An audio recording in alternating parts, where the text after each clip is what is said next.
Welcome साथियों, आपका हार्दिक स्वागत है। यदि आप इस चैनल से पहली बार जुड़े हैं तो सब्सक्राइब जरूर कीजिएगा। साथियों, आज का हमारा टॉपिक है साधारण ब्याज। साथियों, ब्याज हम किसे कहेंगे? ब्याज हम उस राशि को कहेंगे जब हम किसी व्यक्ति को धन उधार देते हैं या बैंक में राशि जमा करते हैं, बैंक से हम लोन लेते हैं या किसी व्यक्ति से उधार लेते हैं, तो उधार देने या लेने के बदले में मूलधन राशि जो रहती है, एक्चुअल जो राशि है, उसके अलावा जो है अतिरिक्त राशि हम चुकाते हैं या उधार देने वाले को हम उससे अतिरिक्त राशि लेते हैं, तो ये अतिरिक्त राशि जो है वो ब्याज कहलाती है। ब्याज के बारे में आप भली भांति परिचित होंगे, स्कूल की कक्षाओं में आप इस टॉपिक को पढ़ चुके होंगे। ब्याज दो प्रकार के होते हैं, एक तो साधारण ब्याज है और दूसरा चक्रवृद्धि ब्याज। साधारण ब्याज हम किसे कहते हैं? जब ब्याज की गणना है हर साल जो है एक निश्चित दर से की जाती है और हर साल जो गणना की जाएगी मूलधन पे ही की जाएगी। तो इसमें क्या होता है, हर साल जो ब्याज की राशि क्या है, समान होगी।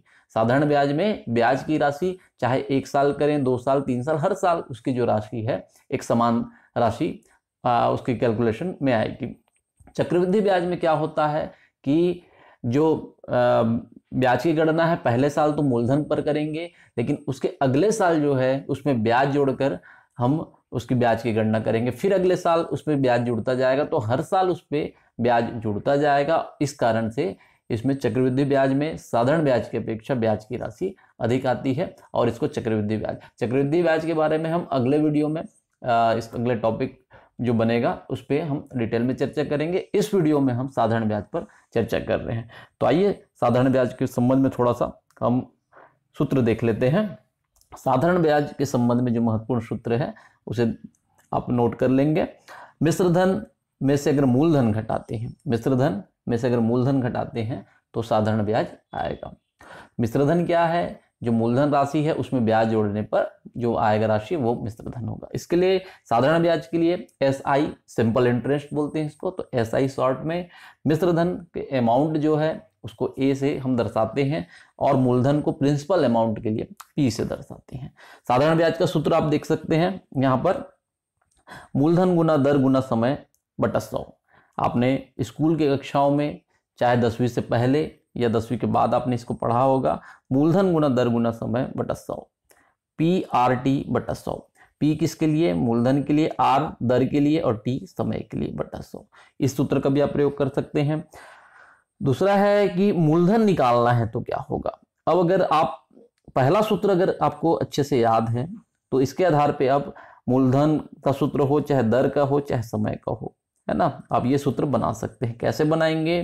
पक्षांतर करके। यहाँ पर देखिए साधारण ब्याज इस पक्ष में है, अगर मूलधन हमको ज्ञात करना है तो इस 100 को हमने पक्षांतर कर दिया तो ये गुना में 100 चला गया, देखिए, और दर बटा समय ये बटे में आ जाएगा, तो ये बटा में।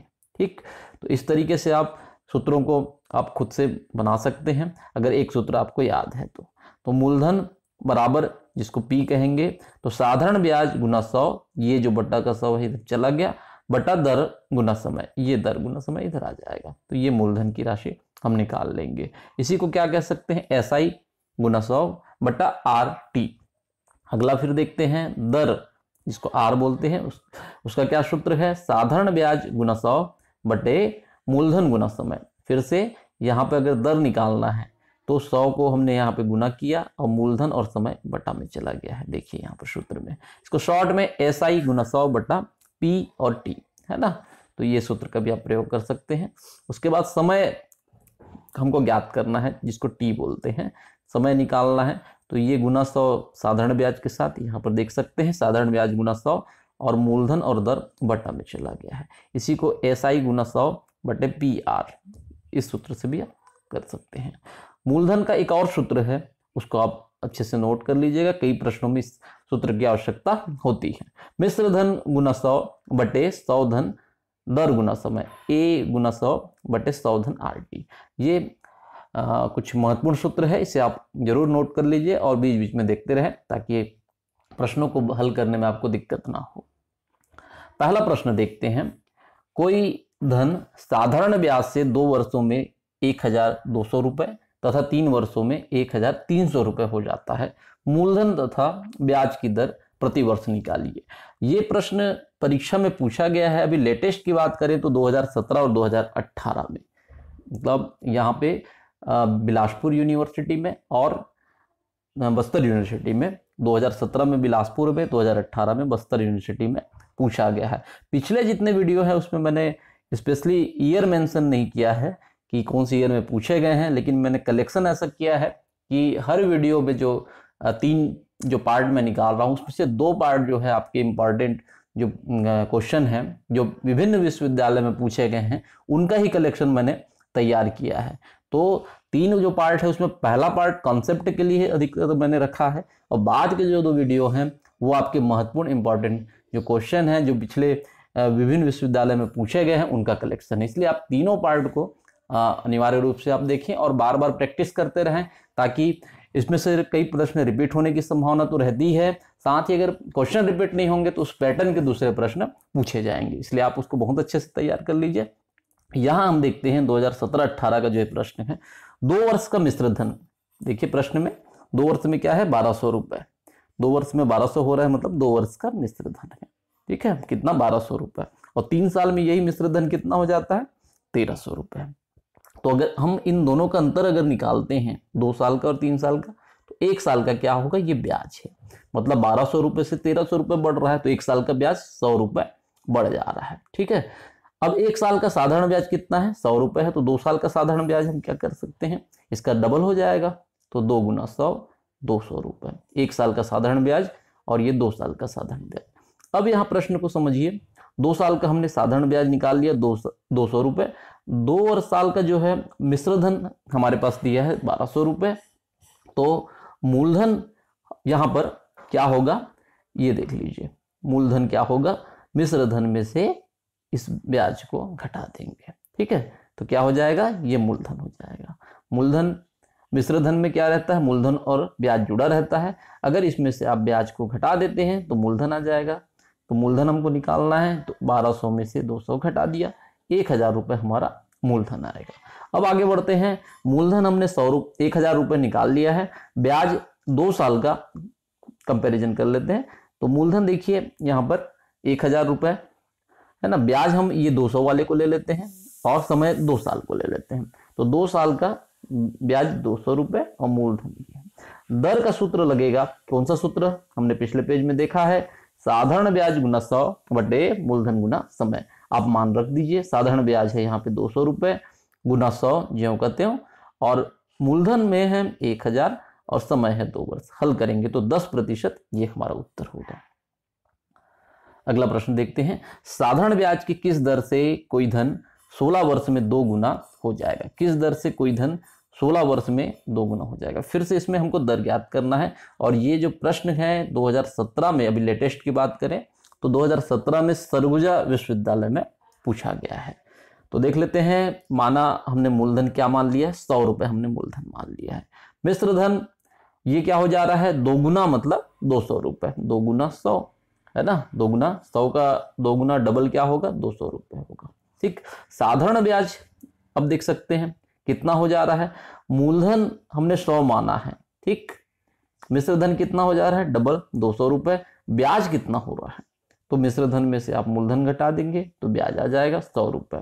100 रुपये मूलधन और 100 रुपये ब्याज, इस तरीके से 200 रुपये मिश्र धन हो जा रहा है, 100 रुपये मूलधन और ब्याज 100 रुपये, इस तरीके से डबल 200 रुपये। ठीक, कब हो रहा है, समय दिया है 16 वर्ष में। ठीक है, समय कितना दिया है, 16 वर्ष में। अब दर का सूत्र लगा लीजिए, साधारण ब्याज है 100 रुपये, मैं यहाँ पे गुना 100 जो कर दे, मूलधन 100 माना है और समय 16 मान रख दीजिए आप यहाँ पर, है ना, मान रख दीजिए 100 गुना 100 बटे 100 गुना 16 है ना, 100 साधारण ब्याज का निकल गया है, गुना 100 सूत्र का, मूलधन का 100 रुपये और 16 समय का, 6.25% ये हमारा उत्तर आएगा। इसके बाद अगला प्रश्न देखते हैं,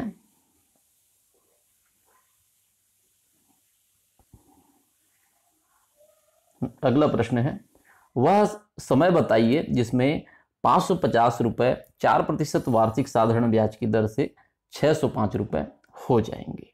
605 रुपये हो जाएंगे, कितना है, 550 रुपये जो है 4% वार्षिक साधारण ब्याज की दर से 605 रुपए हो जाएंगे। समय ज्ञात करना है, और ये अभी लेटेस्ट की बात करें 2018 ये दुर्ग विश्वविद्यालय में पूछा गया है। तो आइए देखते हैं इसको। साधारण ब्याज का सूत्र लगा लेते हैं। मिश्र धन में से मूलधन अगर घटाते हैं तो क्या आ जाएगा, साधारण ब्याज आ जाएगा। 605 रुपए हो जाएगा बोल रहा है। कौन सा राशि हो जाएगा, मूलधन 550 हो जाएगा। दोनों का अंतर क्या है, 55 रुपए, और ये क्या है, ब्याज की राशि है। मिश्र धन में से अगर आप मूलधन घटाते हैं तो क्या आ जाता है, ब्याज आ जाता है। 605 रुपए जो बोल रहा है ये है ना, इसमें से 550 मूलधन को घटा देंगे जो प्रश्न में दिया है, इसको आप घटाते हैं तो 55 रुपए जो आ रहा है ये साधारण ब्याज का आ जा रहा है। ठीक, अब साधारण ब्याज हमने निकाल लिया है, मूलधन दिया है प्रश्न में, मिश्र धन दिया है ना, और हमको क्या निकालना है, समय निकालना है। दर भी देखिए प्रश्न में दिया हुआ है, तो ये कौन सा सूत्र लगेगा समय का, साधारण ब्याज गुना 100 बटे मूलधन गुना दर। ठीक, तो अब यहाँ पे सूत्र पे मान रख लीजिए। साधारण ब्याज कितना है, 55 रुपए हमने निकाला है, गुना 100 सूत्र का, बटे क्या है, मूलधन कितना 550, और दर जो दिया है 4। इस तरीके से हल करेंगे 2.5 वर्ष, ये हमारा उत्तर होगा। अगला प्रश्न है, किसी धन पर 7 वर्ष के लिए 6% वार्षिक की दर से साधारण ब्याज दूसरे धन पर 9 वर्ष के लिए 5% वार्षिक की दर से साधारण ब्याज का 2 गुना हो जाता है या 2 गुना है। दोनों धनों का अनुपात बताइए। ये लेटेस्ट में अभी 2019 में पूछा गया है। इसमें सूत्र देखेंगे, साधारण ब्याज का क्या सूत्र है, मूलधन गुना दर गुना समय बटा 100।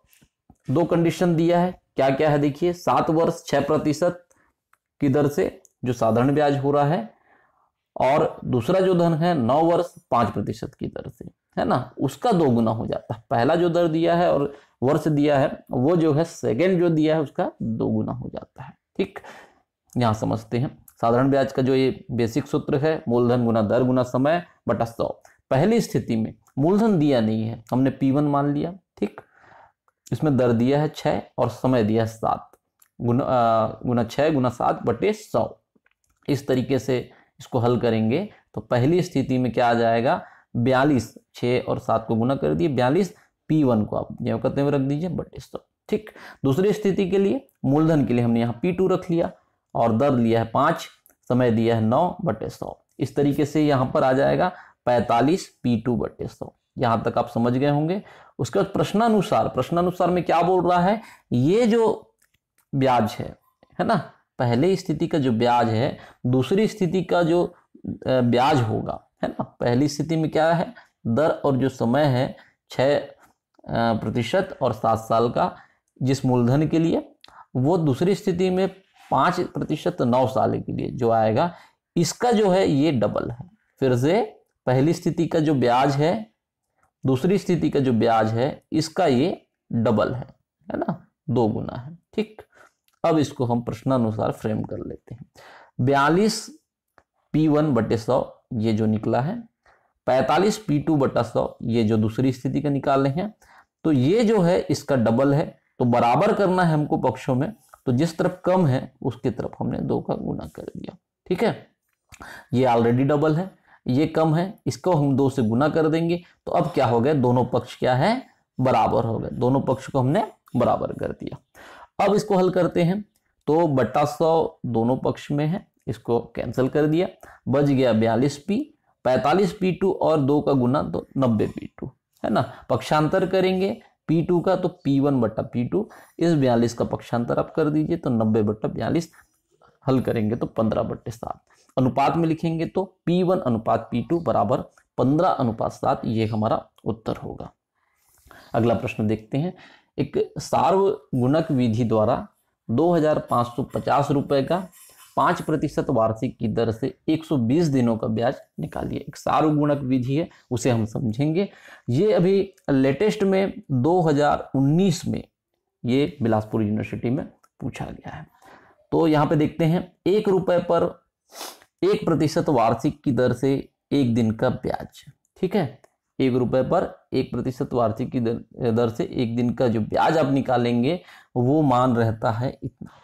इसको आपको याद रखना होगा अगर सार्वगुणक विधि से आपको हल करना है तो। परीक्षा में कैलकुलेशन करना आसान नहीं है, तो आप इस मान को याद रख लेंगे, ज़्यादा अच्छा होगा।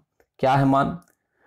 0.000000, दशमलव के बाद 4 शून्य, फिर 273973, 273,973, ये मान को आप याद रख लेंगे। दशमलव के बाद कितने शून्य हैं? 4 शून्य हैं, और उसके बाद 273,973, ठीक, ये मान को आप याद रख लेंगे। उसके बाद आप आगे में गुना करते जाएंगे, बस देखिए, है ना। उसके बाद 1 रुपए पर 1% वार्षिक की दर से, ये कितना था? 1 दिन का है, यहाँ पे 100 दिन का, तो 100 दिन के लिए क्या करेंगे? 1 दिन का जो आपने मान याद रखा है इसमें गुना 100 कर देंगे। गुना 100 करेंगे तो क्या होगा? ये 2 जीरो है इस तरफ खसक जाएगा, तो यह दशमलव के बाद आप गुना कर लीजिए, या फिर आपके पास कैलकुलेटर यूज करने की यहाँ परमिशन रहती है कॉलेज में, आप कैलकुलेटर यूज कर सकते हैं। तो यहाँ आ जाएगा 0.20, है ना, 0.0273973, ठीक है। यहाँ आप 100 से गुना कर लिया। उसके बाद 1 रुपए पर 1% वार्षिक की दर से 20 दिन का ब्याज। 20 दिन का क्यों? हमको 120 दिन का निकालना है, तो 120 दिन के लिए 100 दिन का निकाल लिए और 20 दिन का अलग से निकाल लिए। अब 120 दिन का निकालेंगे तो यहाँ पर आप 20 से गुना करेंगे, जो 1 दिन का ब्याज है इसमें आप 20 से गुना कर दीजिए, तो कितना आ जाएगा? 0.00547946। ये कितने दिन का है? 20 दिन का है। फिर से 1 रुपए पर 1% 1 दिन का है, इसके आधार पे 100 दिन का और 20 दिन का हमने अलग अलग निकाल लिया है। ये 100 दिन का और ये 20 दिन का है, ये 100 दिन का है, ये 20 दिन का है, ठीक। अब ये दोनों को हमने जोड़ दिया, 100 दिन और 20 दिन का। 1 रुपए पर 1% वार्षिक दर से 120 दिन का ब्याज, दोनों को जोड़ देंगे, कितना आ जाएगा? जोड़ने के बाद इतना आ जाएगा ये, ठीक है। कितना आ गया? 0.003287676, ये 120 दिन का ब्याज है, ठीक है। अब यहाँ तक आप समझ गए होंगे। अब 1 रुपए पर 5%, ये अब तक कितना? 1% निकाल रहे थे, अब 5% की दर से 120 दिन का ब्याज। तो इसमें आप 1% की दर से जो 120 दिन का निकला है, इसमें आप 5 से गुना कर दीजिए, तो इतना आ जाएगा 5% की दर से, ठीक है।